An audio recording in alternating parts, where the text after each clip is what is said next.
സ്നേഹപ്പെട്ട എല്ലാവർക്കും വേറിട്ട കാഴ്ചകളിലേക്ക് സ്വാഗതം. മനുഷ്യൻ സാഹചര്യങ്ങളുടെ സൃഷ്ടിയാണ് എന്ന പഴഞ്ചൊല്ല് മനുഷ്യനും സാഹചര്യവും തമ്മിലുള്ള സമവാക്യത്തിൻ്റെ ആദ്യ പകുതി മാത്രമാണ്. രണ്ടാം പകുതിയിൽ പദങ്ങൾക്ക് സ്ഥാനമാറ്റം സംഭവിച്ച് മനുഷ്യൻ സാഹചര്യങ്ങളെ സൃഷ്ടിക്കുന്നു എന്നായി മാറുന്നു. വൈരുദ്ധ്യമൊന്നുമില്ല ഈ പ്രസ്താവങ്ങൾ തമ്മിലെന്ന് സൂക്ഷ്മ നിരീക്ഷണത്തിൽ കാണാം.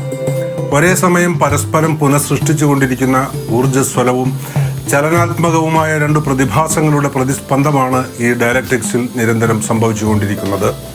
നിത്യജീവിതത്തിൻ്റെ കടുത്ത സാഹചര്യങ്ങളുടെ സൃഷ്ടിയായി പിറന്ന് ആ സാഹചര്യങ്ങളെ തൻ്റെ വളർച്ചയ്ക്ക് അനുയോജ്യമാക്കി മാറ്റിയ തിപ്പലശ്ശേരി രവി എന്ന തകിൽ വായനക്കാരനെയാണ് വേറിട്ട കാഴ്ചകളുടെ ഈ അധ്യായത്തിൽ നാം പരിചയപ്പെടുത്തുന്നത്.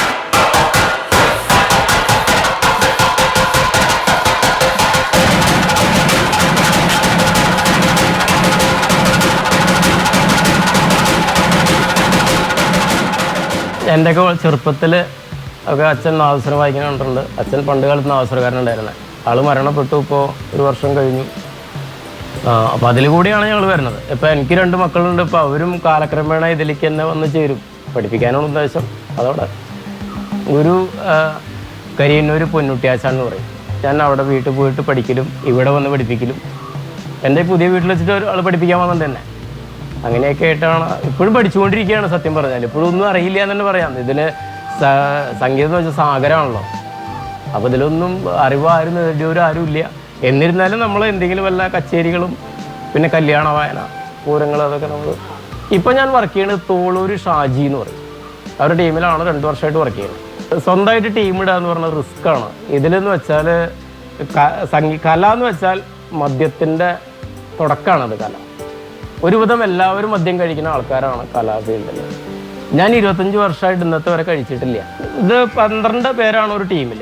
ഈ 12 പേര് ഒരുമിച്ച് നയിക്കാൻ ചങ്കുറപ്പ് വേണം. ആരെന്ത് പറഞ്ഞാലും അത് കേട്ട് നിൽക്കാനും ഈ ടീമിലുള്ളവരെന്നെ പറഞ്ഞ് കേട്ട് നിൽക്കാനും എല്ലാത്തിനും ഒരു അത് എനിക്കില്ല.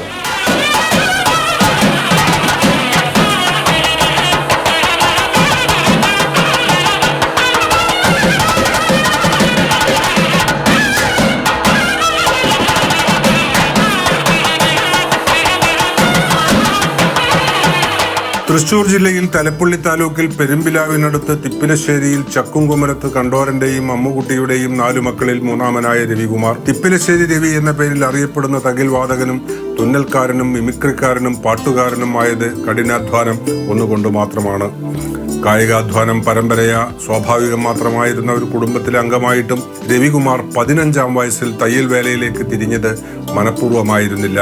സ്കൂൾ വിദ്യാഭ്യാസം കഴിഞ്ഞു നോക്കുമ്പോൾ തൻ്റെ ശരീരശേഷി അപ്പനപ്പൂപ്പന്മാരും സഹോദരങ്ങളും ചെയ്തു വന്ന തൊഴിൽ പിന്തുടരാൻ പറ്റുന്നതല്ലായിരുന്നു. ഉപരിപഠനം സ്വപ്നങ്ങളിൽ പോലും കടന്നു വരാൻ മടിച്ചു നിന്ന പശ്ചാത്തലത്തിലാണ് ടൈലറിംഗ് രവിക്ക് ആയാസം കൂടാതെ പ്രവേശിക്കാവുന്ന ഉപജീവന മാർഗമായി മുന്നിൽ തെളിഞ്ഞത്.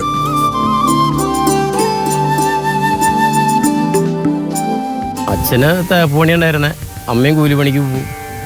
അങ്ങനെയാണ് ഞങ്ങൾ വളർന്നത്. 10ാം ക്ലാസ് വരെ ഞങ്ങൾ 4 പേരും പഠിച്ചു അന്നത്തെ കാലഘട്ടത്തിൽ. പിന്നെ അച്ഛൻ സ്ഥിരം മദ്യപാനം ഉണ്ടായിരുന്നത്. അത് നിഷേധിക്കുകയല്ല, പക്ഷെ ആളങ്ങനെ ആയിപ്പോയി. എന്നെയും അനിയനെയും പെങ്ങളെയും നോക്കി ഉണ്ടാക്കിയത് ചേട്ടനാണ്. എന്നാൽ പെങ്ങളെ കല്യാണം കഴിച്ചു കൊടുക്കലും അതൊന്നും ഞാൻ ഒന്നും ആയിട്ടില്ല. ഞാൻ 10ൽ പഠിക്കുമ്പോഴാണ് പെങ്ങളുടെ കല്യാണം. ചേട്ടൻ കല്യാണം കഴിച്ചു കൊടുക്കുക. പിന്നെ ഞങ്ങളെല്ലാവരും കൂട്ടി വീട്ടിലങ്ങനെ അങ്ങനെയാണ് ഞാൻ 10 SLC കഴിഞ്ഞു. 88-89 കാലഘട്ടത്തിൽ SLC കഴിഞ്ഞു. അപ്പം ചേട്ടൻ പറഞ്ഞു, നീ ഇതിന് കൂട്ടിയാൽ പറ്റില്ല, കല്ലെടുത്ത് ചെത്താനോ മറയ്ക്കാനോ തേക്കാനോ ഒന്നിനും കൂട്ടിയാൽ പറ്റില്ല, നീ ടൈലറിങ്ങിന് പോയിക്കോളൂ എന്ന് പറഞ്ഞിട്ട് ഇന്ന് ഞാൻ നടത്തുന്ന സ്ഥാപനത്തിൽ നിന്നിട്ടാണ് ടൈലറിങ് പഠിച്ചത്. അതൊരു 5 വർഷം നമ്മൾ ടൈലറിങ് പഠിക്കാൻ പോയിട്ട് 5 വർഷം കഴിഞ്ഞതിന് ശേഷം എനിക്ക് കടയിടാൻ പറ്റുള്ളൂ. അപ്പോൾ അതുകൊണ്ട് ഞാൻ ടൈലറിങ്ങിൽ A to Z ചെയ്യും. ടൈലറിങ്ങിൽ ഷർട്ട് മാത്രമേ അടിക്കുകയുള്ളൂ, അല്ലെങ്കിൽ ബ്ലൗസ് മാത്രമേ അടിക്കൂ, പാൻറ്റ് മാത്രം, ഇതല്ല A to Z. അതിൽ മലയാളത്തിൽ പറഞ്ഞാൽ എന്താ പറയുക, സാധാരണ നിങ്ങൾ ടൈലറാണോ? അതെ ടൈലറാണ്. ഞാൻ ഷർട്ട് മാത്രമേ തയ്ക്കുള്ളൂ, അല്ലെങ്കിൽ പാൻറ്റ്, ഇതല്ല A to Z വരെ എഴുതണം. അതാണ് അതിൻ്റെ ഒരു ഇത്. അപ്പോൾ സാധാരണ ടൈലർമാരോട് ചോദിച്ചാൽ അവർ പറയും കോണകം മുതൽ കോട്ട് വരെ തയ്ക്കുക, അതാണ് ഒരു ടൈലർ. അല്ലാതെ ടൈലറല്ല. അതിനിപ്പോൾ നിങ്ങൾ ഇപ്പോൾ സാറിന് എന്തെങ്കിലും ഡ്രസ്സ്, എന്ത് ഡ്രസ്സാണ് എന്നോട് പറയണമെന്ന് വെച്ചാൽ കറക്റ്റ് അളവിൽ ഞാൻ ഫിറ്റ് ചെയ്ത് തരാം. 27 വർഷമായിട്ടുള്ള നമ്മൾ അത് 5 വർഷം പഠിക്കാൻ പോയതിന് ശേഷം കടയിട്ടുള്ളൂ. അപ്പോഴേ എനിക്ക് ആയുള്ളൂ. എന്ന പോലെ തവിൽ ഇപ്പോഴും നമ്മൾ പഠിച്ചുകൊണ്ടിരിക്കുകയാണ്. ഇപ്പോഴും 25 വർഷമായിട്ട് എനിക്കൊന്നും അറിയില്ല. എൻ്റെ ആശാൻ 65 വയസ്സായിട്ടുള്ള ആള് ഇപ്പം അടുത്ത കാലഘട്ടത്തിലാണ് പഠിപ്പ് നിർത്തി.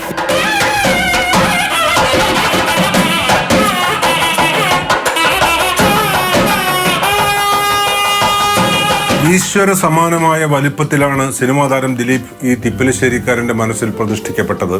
മഹാവിഷ്ണുവിന്റെ അവതാരങ്ങളെ തൂണിലും തുരുമ്പിലും എന്ന പോലെ ദിലീപിന്റെ അനന്ത വേഷങ്ങളിലും നിശ്ചല ദൃശ്യങ്ങളിലും ചലച്ചിത്രങ്ങളിലും ആ 2.5 അക്ഷരങ്ങളിൽ പോലും രവികുമാർ ദർശിക്കുന്നു. തന്റെ ബാഹ്യവും ആന്തരികവുമായ ജീവിത പരിസരങ്ങളിലെല്ലാം ഈ ഇഷ്ടദേവന്റെ സാന്നിധ്യം രവി ഉറപ്പുവരുത്തുന്നുമുണ്ട്. സ്വഗൃഹത്തിന്റെ പേരായ ദിൽ സദനത്തിന്റെ അർത്ഥം ഹൃദയമോ മനസ്സോ വസിക്കുന്ന ഇടം എന്നല്ല, ദിലീപിന്റെ പാർപ്പിടം എന്നാണ്. ഒരുപക്ഷേ ആരാധ്യ താരത്തിന്റെ കൗമാര വിനോദത്തിലേക്ക് എന്ന നിലയ്ക്കാവാം രവി മിമിക്രിയിലേക്ക് തിരിഞ്ഞത്. സാഹചര്യങ്ങളുടെ സമ്മർദ്ദം മൂലം ആ കല ജീവിതമാർഗമായി തിരഞ്ഞെടുക്കാനായില്ലെങ്കിലും തകിലിനും തയ്യലിനും ആനച്ചമയങ്ങൾക്കുമൊപ്പം ഇപ്പോഴും അത് കൂടെയുണ്ട്.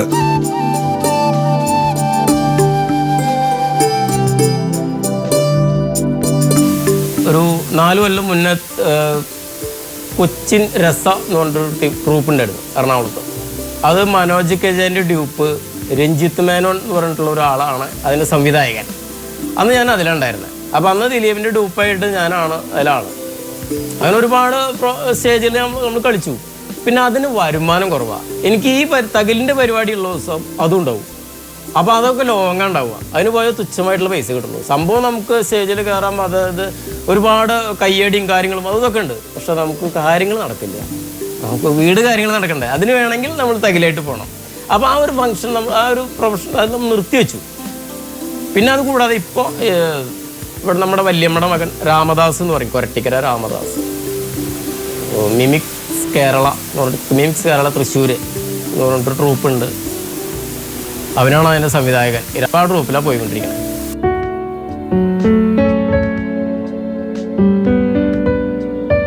അതുപോലെ സ്കൂളിൽ പഠിക്കുമ്പോഴും മിമിക്രി ചെയ്യണ കുട്ടികളോട് വലിയ ഇഷ്ടമാണ്.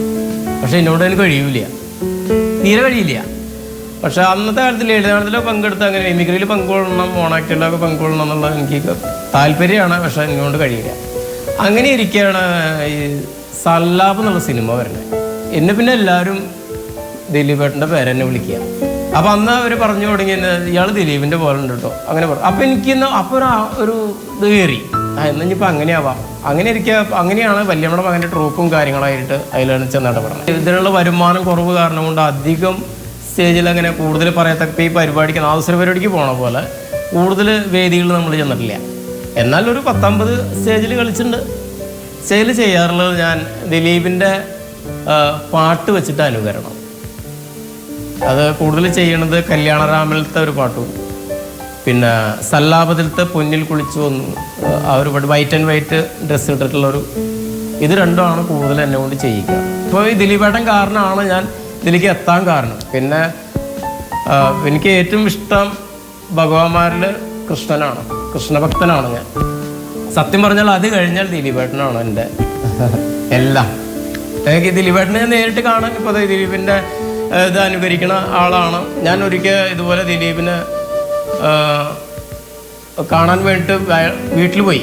എനിക്ക് അദ്ദേഹത്തെ നേരിട്ട് കാണണം എന്നുള്ളൊരു വലിയൊരു മോഹം തോന്നി. ഞാൻ ആരോടും പറയാതെ പോയി അയാളുടെ വീട്ടിൽ ചെയ്യാൻ. പക്ഷെ കണ്ടില്ല.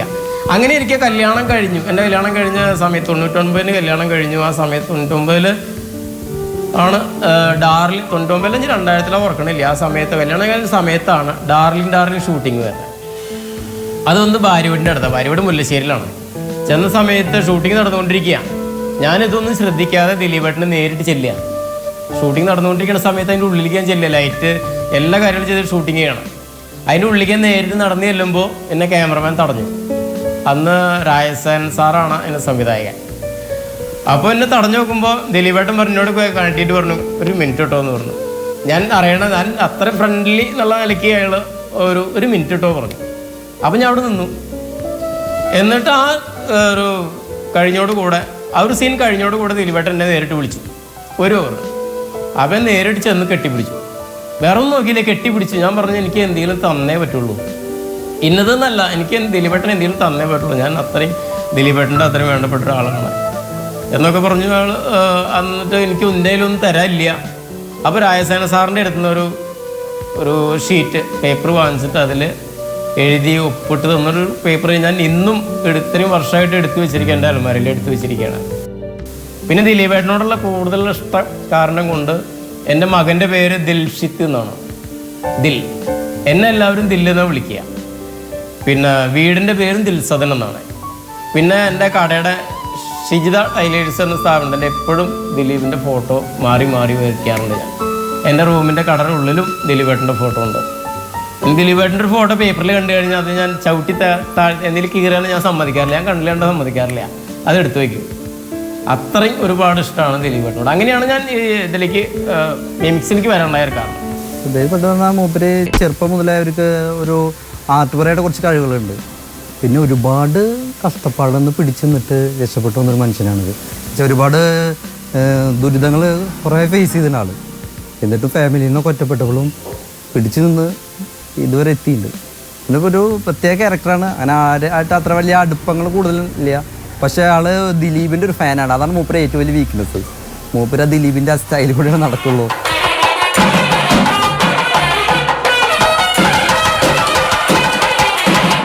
രവി മറ്റെന്തിനേക്കാളും ഉപരി തകിൽ വായനയിലാണ് സ്വത്വം കണ്ടെത്തുന്നത്. തഞ്ചാവൂരിൽ നിന്ന് ദേശകാലങ്ങൾ താണ്ടി മലയാളക്കരയിലെത്തി കല്യാണപ്പന്തലുകളെ നാദമുഖരിതമാക്കി വരുന്ന നാഗസ്വരത്തിൻ്റെ അകമ്പടിവാദ്യമായ തകിലിൻ്റെ അനന്തമായ സാധ്യതകളെക്കുറിച്ച് അറിഞ്ഞിരിക്കുമ്പോൾ തന്നെ രവികുമാർ അവനവൻ്റെ പരിമിതികളെക്കുറിച്ചും ബോധവാനാണ്.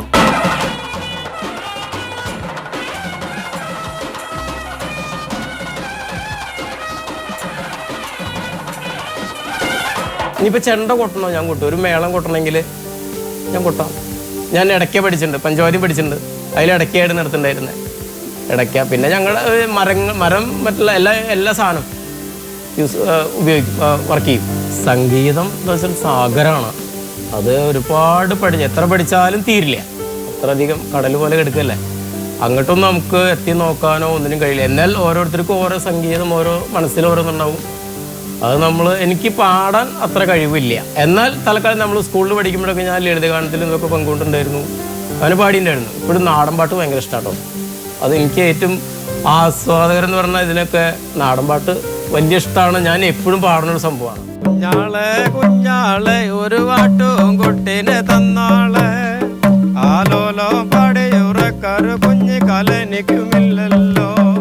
കുഞ്ഞാളെ കുഞ്ഞാളെ ഒരു പാട്ടും കുട്ടിനെ തന്നാളെ, ആലോലോ പാടിയുറക്കാറ് കുഞ്ഞ് കലനിക്കുമില്ലല്ലോ. കൊല്ലം കൂറച്ചായിലെ ഈ താലി കഴുത്തില് വീണിട്ട്, ആലോലോ പാടിയുറക്കാറ് കുഞ്ഞ് കലനിക്കുമില്ലല്ലോ. അപ്പോൾ എനിക്ക് അങ്ങനെ പാടാനും അതിനൊന്നും അങ്ങോട്ടൊന്നും എത്തിക്കഴിയാൻ പറ്റിയില്ല. അന്നും പണ്ടും എനിക്കിഷ്ടം തകില. ഇതിൻ്റെ കാര്യങ്ങൾ എന്താണെന്നുള്ളതെന്ന് അറിഞ്ഞിട്ടൊന്നുമല്ല, പക്ഷെ വലിയ ഇഷ്ടം തകില്.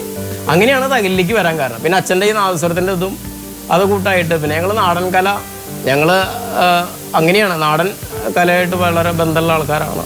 ഇപ്പോഴും പഠിച്ചുകൊണ്ടിരിക്കുന്നുണ്ട്. ആശാൻ ഇപ്പോൾ ഈ പറഞ്ഞ പൊന്നുട്ടി എന്ന് പറഞ്ഞ ആൾക്ക് ആശാന് 10-65 വയസ്സിൻ്റെ അവിടേക്ക് എത്തി. ഇപ്പോൾ നമ്മുടെ ഈ പുതിയ വീട്ടിലെ ആൾ എന്നെ പഠിപ്പിക്കാൻ വേണ്ടി വന്നിട്ടുണ്ട്.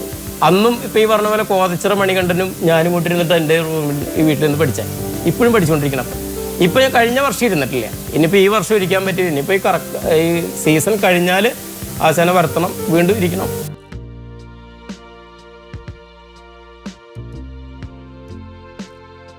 ഇത് ഭാവി എന്ന് വെച്ചാൽ ഈ തകിൽ, നാദസ്വരം, ഇടയ്ക്ക, പിന്നെ വയലിൻ, ഗിത്താർ, അങ്ങനെ ഫ്യൂഷൻ നടക്കുന്നുണ്ട്. ഒരുപാട് ഫ്യൂഷനുകളുണ്ട്.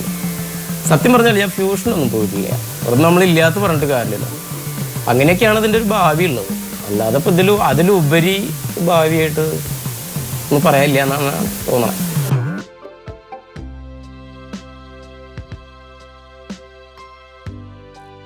എന്ന് പറഞ്ഞാൽ ഞാനും കുട്ടികളും വൈഫും കൂടി ഗുരുവായൂർ അമ്പലത്തിൽ ഞങ്ങൾ ഇടയ്ക്കിടയ്ക്ക് പോയി തൊടാറുണ്ട്. അവിടെ തൊടാൻ പോയപ്പോൾ ഇങ്ങനെ നെറ്റിപ്പട്ട കടകളിൽ തൂക്കിയിട്ട് കണ്ടു. അപ്പോൾ കുട്ടികൾ ഇത്തിരി മൂണുള്ള കൂട്ടത്തിലാണ്. രണ്ടുപേരും പഠിക്കാൻ ഇത്തിരി കുറവായാലും ഇങ്ങനെ മറ്റുള്ള തരങ്ങളൊക്കെ ഇത്തിരി മൂണയുണ്ട് രണ്ടാളും. അപ്പോൾ ഞങ്ങൾ കടയിൽ തൂക്കിയിട്ട് കണ്ടപ്പോൾ അത് തിരിച്ചും പിടിച്ചു നോക്കി തിരിച്ചും മറിച്ചൊക്കെ നോക്കുമ്പോൾ കുട്ടികളുണ്ടാവും പറഞ്ഞ അച്ഛൻ നമുക്ക് ഇങ്ങനത്തെ ഉണ്ടാക്കാം. അപ്പോൾ അങ്ങനെയാണ് ഞങ്ങൾ അതിലേക്ക് വരണേ. അപ്പോൾ അങ്ങനെ വന്നു, കടയിൽ വന്നു. അപ്പോൾ അതിൻ്റെ മെറ്റീരിയൽ ഇന്ന സ്ഥലത്ത് നിന്ന് കിട്ടുമ്പോൾ അവിടെ നിന്ന് വാങ്ങിച്ചു കൊടുക്കുന്നു. ഞങ്ങൾ ഉണ്ടാക്കി സത്യം പറഞ്ഞാൽ കുട്ടികളാണ് സ്റ്റാർട്ടിങ്ങിൽ ഒരു 100 വരെ വലിയ നെറ്റിപ്പട്ടം ഉണ്ടാക്കിയത്. അവരെ വെക്കേഷണൽ ടൈമിൽ 3 മാസം സ്കൂൾ അടച്ചപ്പോൾ കുട്ടികൾ എന്നിട്ടാണ് 100 വരെ ഉണ്ടാക്കി. അതയാൾ വിറ്റ് പിന്നെ അവിടുന്ന് അങ്ങോട്ട് ഡെവലപ്പ് ആവുകയുണ്ടായിരുന്നു. ഇപ്പോൾ ഒരുപാട് ധാരാളം നമുക്ക് സാധനം ഗുരുവായൂർ 2-4 കടകൾ, ഹോൾസെയിൽ കടകളുണ്ട്. കൂടാതെ കുന്നോളത്ത് കടയുണ്ട്, പിന്നെ തൃപ്രയാർ, കാടാമ്പുഴ, അങ്ങനെ ഒരുപാട് കടകൾ നമുക്കുണ്ട്. ഇപ്പോൾ അത് സാധനങ്ങളുണ്ട്.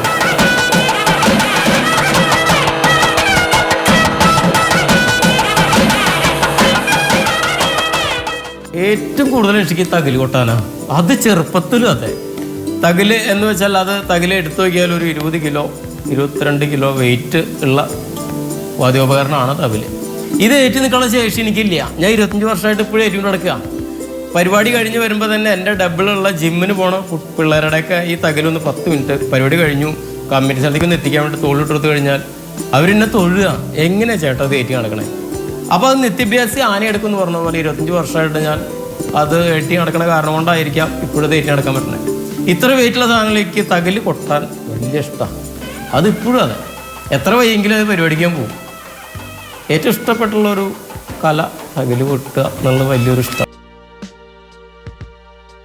ബാക്കിയൊക്കെ ഇങ്ങനെ ഇഷ്ടമില്ലാതല്ല, മിക്സിനും ഇഷ്ടമില്ലാതല്ല, ടൈലറിങ് ഇഷ്ടമില്ലാതല്ല, ഇപ്പോൾ നെറ്റിപ്പട്ടം ഉണ്ടാക്കുന്നുണ്ട് അത് ഇഷ്ടമില്ലാതല്ല, അമ്പലങ്ങൾ ഉണ്ടാക്കുന്നുണ്ട്, ഇതെല്ലാം ഇഷ്ടമാണ്. പക്ഷെ നമ്മളെ കൊണ്ട് കഴിയുന്നൊരു തോന്നുകയാണ്. എന്തെങ്കിലും ഒന്ന് ഉണ്ടാക്കാൻ പറ്റും തോന്നുമ്പോൾ നമ്മളത് ഉണ്ടാക്കുക, അതിന് പ്രയത്നിക്കുക. രാത്രി 11:30 മണി വരെ ഞാൻ വർക്ക് ചെയ്യും. കടയിൽ കട അടച്ച് വരും 10:30 അത് കഴിഞ്ഞ് വന്ന് ഇവിടെ വീണ്ടും നെറ്റിപ്പട്ടത്തിൻ്റെ വർക്കുകൾ അതായത് കാലത്ത് നേരത്തെ എന്നിട്ട് വർക്കിൽ ബന്ധപ്പെടും. എന്തെങ്കിലും പണി വെറുതെ ഇരിക്കില്ല. എല്ലാ ഞായറാഴ്ചയും മുഹൂർത്ത കല്യാണം വായിക്കാനുണ്ടാവും. എല്ലാ ഞായറാഴ്ച ഉണ്ടാവും, മറ്റുള്ള ദിവസങ്ങളിൽ വേറെ. ആ കല്യാണം വായിച്ചൊന്ന് ഉച്ചയാകുമ്പോഴേക്കും വീട്ടിലെത്തിയാൽ വീണ്ടും ഞാൻ കടയിലേക്ക് പോകും. കട ഞായറാഴ്ച മുടക്കാണ്, മറ്റു സ്റ്റാഫുകളും കട ഞായറാഴ്ച വരാറില്ല. എന്നിരുന്നാലും ഞാൻ കട മുടക്കില്ല, ഞാൻ പോയിട്ട് കടയിൽ വർക്ക് ചെയ്യും.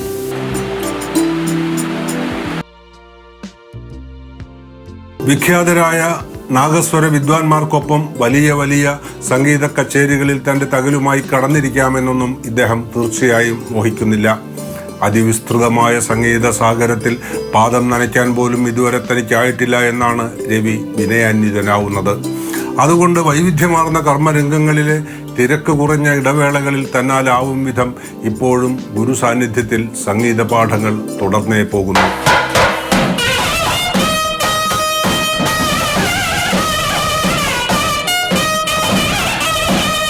പരിപാടിക്ക് നമ്മൾ കൂടും, ഒരുപാട് പുരസ്കാരങ്ങൾ ഓരോരുത്തർക്ക് കിട്ടുന്നു. അതെങ്ങനെയാണ് പുരസ്കാരം കിട്ടുന്നത് വെച്ചെങ്കിൽ ഇപ്പം ഞാൻ 1/4 നൂറ്റാണ്ട് കാലമായി പൂരപ്പറമ്പിൽ നടക്കുന്നു തകിലായിട്ട്. അപ്പോൾ ആ നാട്ടിലത്തെ ആൾക്കാർ, കുറച്ച് ചെറുപ്പക്കാർ അല്ലെങ്കിൽ നാട്ടിലെ വല്ല ക്ലബ്ബുകളോ മറ്റോ ആരെങ്കിലും ചേർന്ന് അയാൾക്കൊരു പുരസ്കാരം കൊടുക്കുക. 25 വർഷമായിട്ട് നമ്മൾ ഇങ്ങനെ നമ്മുടെ നാട്ടിലൊരു കലാകാരൻ പൂരപ്പറമ്പിൽ നടക്കുന്ന ഒരാൾ, ഈ വാദ്യം തകില് എന്നുള്ള ഒരു വാദ്യോപകരണമായിട്ട് നടക്കുന്ന ഒരാൾ, അയാൾക്ക് എന്തെങ്കിലും നമുക്ക് പുരസ്കാരം കൊടുക്കണം എന്നുള്ള നാട്ടുകാർ തീരുമാനിച്ചിട്ട് അങ്ങനെ പുരസ്കാരം തരുന്നതുണ്ട്. അതിലുപരി നമ്മളിപ്പോൾ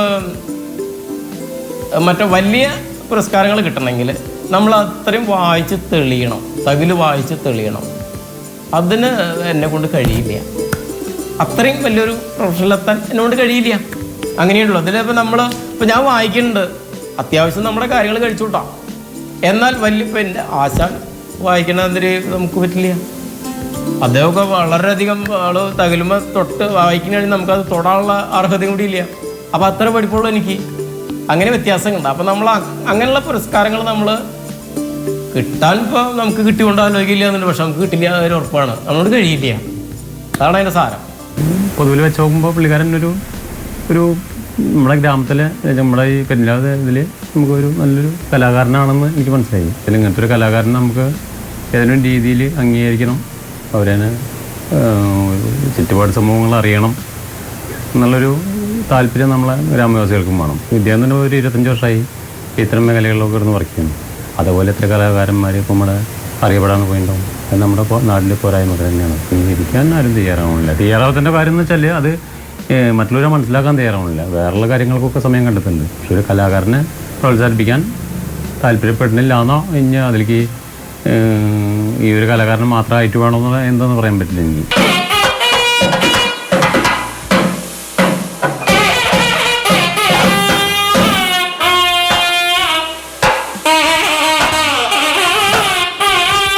ഞാൻ ചെയ്തുകൊണ്ടിരിക്കുന്ന വർക്ക് ടൈലറിങ് വെച്ച കല തന്നെയാണ്. ഈ ടൈലറിങ് ആയാലും നെറ്റിപ്പട്ട ഉണ്ടാക്കുന്നതായാലും അമ്പലം ഉണ്ടാക്കുന്നതായാലും തവിലും ഇതൊക്കെ കലയാണ്. ആ കലയായിട്ട് അങ്ങനെ പോയാൽ മതി എന്ന് മാത്രമേ ഉള്ളൂ. വേറെ ഒന്നുമില്ല. എനിക്ക് ഏറ്റവും വലിയൊരു ആഗ്രഹം ഇത് മാത്രമേ ഉള്ളൂ. ഞാൻ ദിലീപേട്ടനെ ഒന്ന് കാണണം. എൻ്റെ ഏറ്റവും എനിക്ക് വലിയ ഉയരങ്ങളിലെത്തണം അങ്ങനെയൊന്നും എനിക്കില്ല. നമ്മൾ ഒരു ലക്ഷ്യമില്ലാതെയാണ് ഇപ്പോൾ ഈ സ്ഥിതി ആയത്. വളരെ ഇപ്പോൾ ഈ പറഞ്ഞ പോലെ ചെറുപ്പത്തിൽ നിന്ന് അത്രയും കഷ്ടപ്പാടുന്ന് നമ്മൾ ഇതിലേക്ക് എത്തിയത് ഇത് കാരണം കൊണ്ടാണ്. ഇനിയിപ്പോൾ ഇതിലേറെ വലിയൊരു സ്ഥിതിയിലെത്തണം ഇല്ല.